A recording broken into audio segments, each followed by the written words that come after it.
Hello everybody, my name is Clayton Heavy and welcome to Key Weird. In this episode we got a lot to talk about. A couple things that's actually getting news all over the place. So we'll talk about that first, and then I want to jump into the crime report that they have here for the Keys. It's got some really good stuff in that. First of all, mistrial in K Club's case. A federal judge declared a mistrial Friday in the case against former Tavernier-based K Club CEO Dave Clark, accused of operating a $300 million Ponzi scheme under the guise of a Florida Keys Resort and Marina Development Company.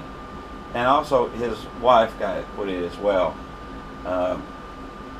It was a declared mistrial about 4 days of jury deliberation. So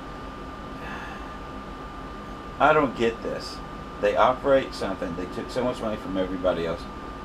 Screwed up the economy down here. Like I said, $300 million Ponzi scheme. And they're off scot-free. Think about if one of us did that.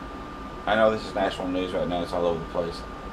How in the hell can you go through in 4 days of jury deliberation? I mean, pretty much, from what I understand, they caught them red-handed doing this. They did the due diligence, so I don't know how a jury is acquitting them. That's beyond me. Something's afoul in Denmark on that one.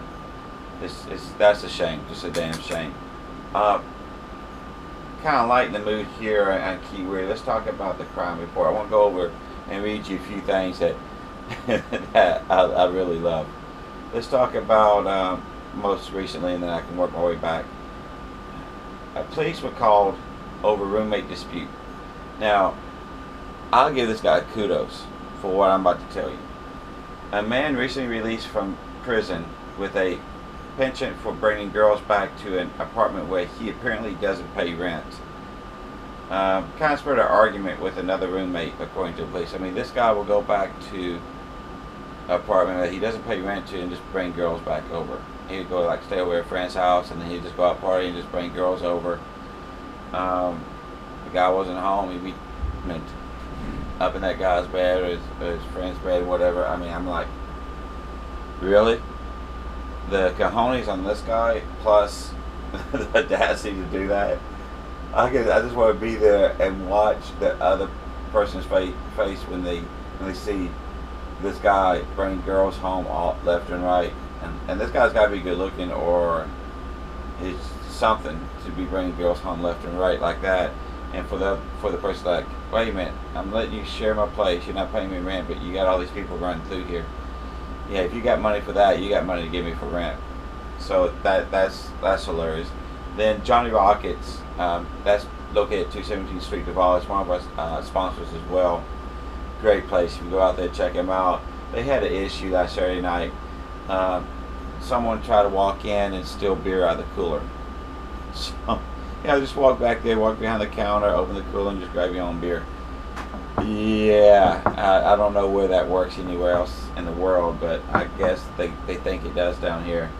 And a man told police he was robbed of about $22 after he struck several times in the face by an unknown man at 4 a.m. at Angela and Duval Street. Wow, that's not good. Yeah, they need to find that guy and bury him. We don't really have. That's got to be a tourist. I mean, locals, we don't do that down here because we know if something like that gets done, the judge throws a book at you. There's no pass and go. There's no leniency at all. You get whatever it is, the maximum. You pretty much guarantee that. That deters all the fighting here for us locals like that, or robbing people. We wouldn't do that anyways, but if you did, that's what would happen to you if you're stupid enough to do it. A Marathon man was charged with petty theft around noon Saturday after he was caught stealing about $60 in meat from Fausto's Food Palace there on White Street. As soon as I read that, I'm thinking about something like Animal House, where they take the pledge in and they make them put all the meat right there in a shirt. Sorry, that's what I thought of. That's got to be funny. $60 in meat. Well, how stupid can you be? Police took possession of multiple rounds of gun, ammunition, and other firearm gear found in a garbage bag by a property manager Saturday evening on Jefferson Street. That bag was seen tossed from a car in the area, the property manager said. Wow. Okay, you're driving down the street, walking, you see a garbage bag just thrown in front of you, and all these guns and ammos pop out. I'm thinking back if I'm back home in Arkansas, Alaska, or down south somewhere, but not down here. It's kind of weird down here for that. But that's got to be funny. I got to see the expression on his face when he sees that. And the last one I want to talk about today is a 35-year-old man was arrested for assault after hitting another man at Smoking Tuna, 4 Charles Street at 2 a.m. Sunday. Yeah, that's that weirds out, that rounds out our weirdness, or weird out, whatever I was about to say, but yeah, that rounded everything out. So that was kind of the weird stuff that happened last few days. Going to give you guys a hint on the fun and the drunken debauchery we have down here sometimes. Hope you guys enjoyed this episode. Stay tuned, we got some more exciting stuff coming up. I'm out. Thank you.